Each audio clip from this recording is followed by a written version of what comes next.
Câmara dos Deputados está aqui se desdobrando no tempo e no espaço para o evento mais importante que essa casa teve nesse momento e o projeto, na verdade, o único projeto e o projeto mais importante que essa casa vai votar, que é o impeachment da presidente Dilma Rousseff. Nesse momento histórico para todos os brasileiros, é difícil achar aqui palavras. Os meus colegas deputados aqui já expuseram as mais diferentes opiniões e permitam-me voltar aqui no tema que está sendo tão discutido aqui, que é o golpe, que tanto foi levantado nessa casa pelos governistas, quando na verdade não há golpe nenhum.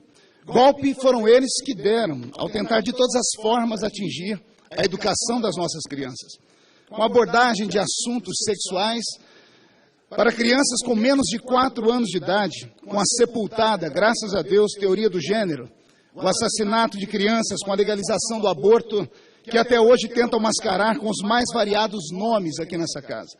Tentativa de destruir a família tradicional, com teorias desgastadas de que os tempos mudaram, mas o que mudou, na verdade, foram eles, que prometeram uma coisa e fizeram tudo diferente, num verdadeiro estelionato eleitoral. Entregaram um país rico, celeiro do mundo, campeão da produção agrícola, maior produtor de soja, milho e carne, sem falar nos minerais, abundantes por aqui, escassos no mundo. A sanha de verdadeiros gafanhotos que conseguiram quebrar uma das empresas mais valiosas do mundo, que é a Petrobras, e deixarem milhares de aposentados pelos fundos de pensão das estatais sem perspectiva de ter uma aposentadoria digna para a qual já tinham contribuído com essa má gestão feita por asseclas que investiram em papéis que já se sabia serem podres, com vultuosos prejuízos que beiram a 40 bilhões de reais. Mais de 10 milhões de brasileiros perambulam desempregados, milhares de empresas estão quebradas, o crédito internacional escasso, com notas de descrédito, nos colocando entre as mais atrasadas economias do planeta. Senhoras e senhores, existem crimes que possuem tipificação penal. Por exemplo, o homicídio culposo, que é aquele que acontece sem a intenção, e o homicídio doloso, que é aquele que acontece intencionalmente, e deles, as suas respectivas penas. Todavia, existem crimes que nós não conseguimos tipificar. Por exemplo, que nome podemos dar ao crime de um bandido que destrói a mente de uma criança em formação na sua primeira infância? Que destrói e desvirtua essa criança sexualmente quando ainda é praticamente um embrião em formação? Que nome damos a esse crime? Pedofilia? Mas para esse governo que está hoje, não é pedofilia. É apenas a mera expressão de que o gênero humano tem que ser reconstruído a partir da liberdade de pensamento. Em 2011, esta casa realizou um seminário vergonhosamente chamado Diversidade Sexual na Primeira Infância, onde pessoas dos mais altos gabaritos de intelectuais passaram a falar sobre crianças de 0 a 6 anos que tinham que ter a liberdade de escolher aquilo que queriam. Se o menininho na creche quisesse tocar no órgão genital do outro, ninguém poderia impedi-lo, porque ele estava se descobrindo sexualmente. Que nome podemos dar a um crime onde se permite uma mulher que, em nome da sua sanidade mental e da proteção do seu próprio corpo, assassinar uma criança, um bebê, um feto, até a 12ª fase da gestação ou da semana da gestação? Para nós seríamos aborto, mas para esse governo isso não é crime, tampouco é um aborto hediondo. Que nome podemos dar a um crime onde o pai tira a saúde dos seus filhos e pega esse dinheiro e coloca na saúde do filho dos outros? Do que o senhor está falando, deputado? Estou falando desse governo, que investiu 10 milhões de dólares na construção de um hospital na Palestina, enquanto os nossos hospitais aqui no Brasil estão em frangalhos, a bancarrota, as mulheres dando à luz nas calçadas, as pessoas morrendo por falta de atendimento médico. Que nome podemos dar a um crime onde um pai de família cria com seus vizinhos um grupo para planejar a destruição da sua própria casa? Isso não é loucura. Isso aqui é sobre o Foro de São Paulo, que já foi aqui tanto dito pelo deputado Jair Bolsonaro. Países da América do Sul, todos companheiros, desejam ressuscitar aquilo que morreu na Europa comunista. Que nome podemos dar a um crime onde o pai que prometeu: posso não concordar com aquilo que dizes, meu filho, mas defenderei o seu direito de dizer em uma democracia, fazer calar a voz dos seus filhos e os mais bravos dos seus filhos, como esse governo fez, por exemplo, com o professor Olavo de Carvalho, como esse governo fez, por exemplo, com as jornalistas Raquel Sherazade, Joyce Halseman, ou até mesmo com artistas como Lobão, que simplesmente expressaram o que pensaram e tiveram todos os seus contratos destruídos, as suas vozes caladas, amordaçadas, e alguns perderam o emprego. O professor Olavo de Carvalho teve que sair do nosso país e morar em outro país. Que nome podemos dar a um crime onde um pai coloca um filho contra o outro, causando entre ambos preconceito, em uma disputa acirrada, com ódio, rancor e até assassinato? Foi isso que esse governo fez com o nosso país. Um país, pastor Takayama, que era unido. Um país onde o brasileiro tinha alegria de ir para a rua. Não havia entre nós o que hoje chamam de politicamente correto. É a maior chatice de todas. Colocaram negros contra brancos, meu líder André Moura. Colocaram pobres contra ricos, índios contra agricultores, crentes contra ateus, homossexuais contra heterossexuais. Dividiram o nosso país. Dividiram tanto que nós temos aqui hoje o Muro da Vergonha, bem na frente da esplanada. Isso, esse não é o Brasil que eu conheci na minha infância. Senhoras e senhores, que nome podemos dar a um crime onde um pai propaga que é educador, sabe ler, sabe escrever e diz que vai ensinar o seu filho?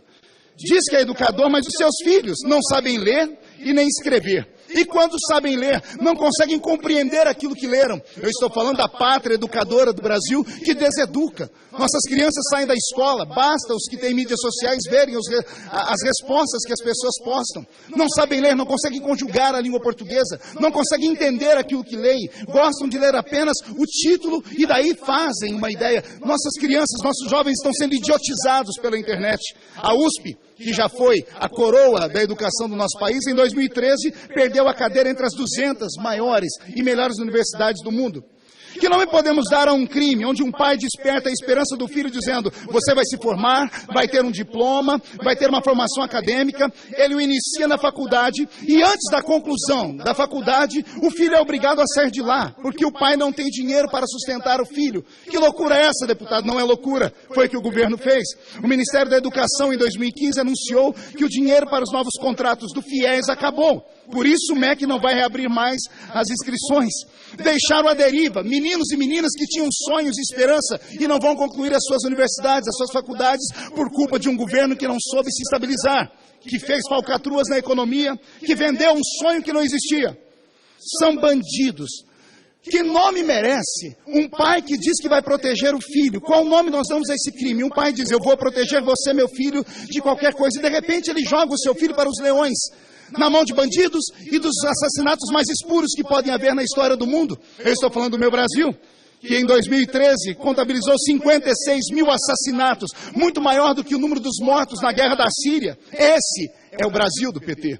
A pergunta que faço é essa: se não tem como tipificar tais crimes, como podemos puni-los? Que pena para quem comete tais crimes hediondos? Só existe uma pena: impeachment. Afastamento da presidente que é responsável por isso. Um presidente não pode errar, não pode conduzir o país para a bancarrota como aconteceu com o nosso país. Eu estou falando aqui em analogias, senhor presidente, senhoras e senhores brasileiros que nos assustam e meus amigos deputados, para denunciar esse desgoverno, desgoverno do PT, não Partido dos Trabalhadores, Partido das Trevas.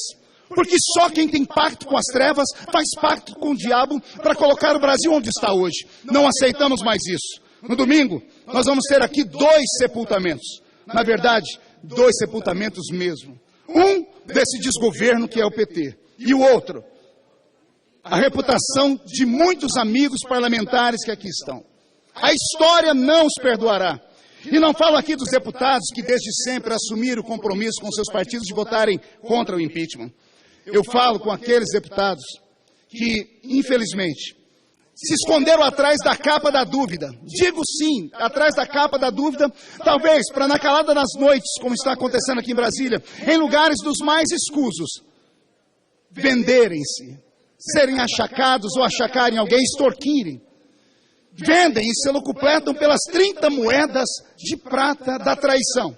Queria lembrá-los aqui que Judas, o homem mais famoso da história, o maior de todos os traidores, ele recebeu dinheiro, mas ele não pôde usar o seu dinheiro. Ele ficou com tanto arrependimento que ele jogou o dinheiro aos pés daqueles que o pagaram e eles lavaram as mãos. A dor da consciência dele foi tão grande que ele se suicidou. Vai haver um suicídio político nessa nação. Não estou ameaçando, eu apenas aviso como bom amigo. As suas famílias, meus amigos, vão pagar o preço dessa traição. Os seus filhos sofrerão bullying nas escolas. as suas esposas não poderão entrar dentro do cabeleireiro nem fazerem pacto mais com as suas manicures. Seus vizinhos vão olhar para vocês de soslaio. Senhores, permitam-me falar aqui com o coração, eu sei do que eu estou falando. Em 2013, eu vi a minha família sofrer bullying. Eu vi a minha filha mais velha ter que sair da Universidade do Brasil porque os professores e os alunos atacavam por causa de uma questão política.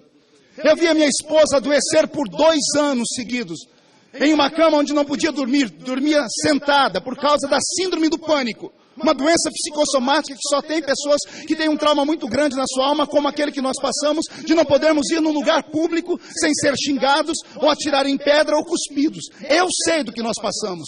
Amigos, não permito que as suas famílias passem por isso. A diferença é que eu sobrevivi, e a minha família sobreviveu também, e sobrevivemos porque nós tínhamos uma bandeira. Era uma bandeira lógica, era a bandeira da família brasileira. Era a bandeira da família tradicional, era a bandeira da família civilizatória. As coisas passaram, a minha esposa foi curada, a minha filha pôde voltar para o Brasil, e de cabeça erguida voltei para esse parlamento com o dobro de votos. Repito, porque eu tinha uma bandeira que estava escondida ou desaparecida desse plenário, de repente voltou à tona. Mas eu queria fazer uma pergunta aos senhores: qual será a vossa bandeira? Como vão superar os senhores e as suas famílias? Como vão justificar que vocês estão protegendo um partido que tem preso 2 tesoureiros, que tem preso marqueteiro, que tem preso deputados e até senador já esteve lá? Como vão superar, quando vier à tona, através da Lava Jato, toda a sujeira feita pelo pseudo pai dos pobres? Quando estudarem a história e saber que esse desgoverno, em todos os mandatos, teve a maioria dos seus ministros derrubados por problemas com corrupção, caíram. Não há condição alguma deste governo continuar. Ele não vai se reerguer mais. Eles sabem disso. Acabou. Game over. Deu PT. A presidente praticou o crime de responsabilidade fiscal, sim. O que nós precisamos nesse momento, e eu encerro aqui, é de esperança. Precisamos de alguém que nos una novamente. Vamos precisar de alguém que nos mostre a luz no fundo do túnel. Vamos precisar de alguém que nos inspire confiança, que nos faça sonhar novamente. O brasileiro precisa voltar a sonhar. Ao vencermos com o impeachment, todos sabem, não será fácil reconstruir o Brasil, nem a confiança, nem as finanças ou os empregos perdidos. Será preciso esforço de todos, sacrifício de muitos, a união de todo o Brasil e de muita fé, muitas orações. E eu não tenho medo de falar aqui, mesmo sabendo que do outro lado, esses com quem sou contra, vão dizer que o Estado é laico. Passaram a vida toda falando sobre isso. O Estado é laico, mas não é laicista. O Estado laico protege o direito ao culto. E é em nome dessa fé que eu quero dizer a todos que o PSC, do qual tenho muito orgulho, vai votar a favor do impeachment. A presidente Dilma vai ser afastada. E termino dizendo, nós não aceitamos mais o constrangimento, presidente Dilma, de ouvir a senhora falar sobre a mulher sapiens. Não entra mais no nosso ouvido a tal da mosquita, nem a saudação à mandioca. Nem que atrás de uma criança tem um ser oculto que é um cachorro. E chega desse negócio de estocar o vento. Que Deus abençoe o Brasil, que Deus abençoe a nossa nação, que Deus ilumine o parlamento. E, presidente Dilma, como disse o presidente Lula para a senhora, é isso aqui, ó. Tchau, querida. Muito obrigado, senhor presidente.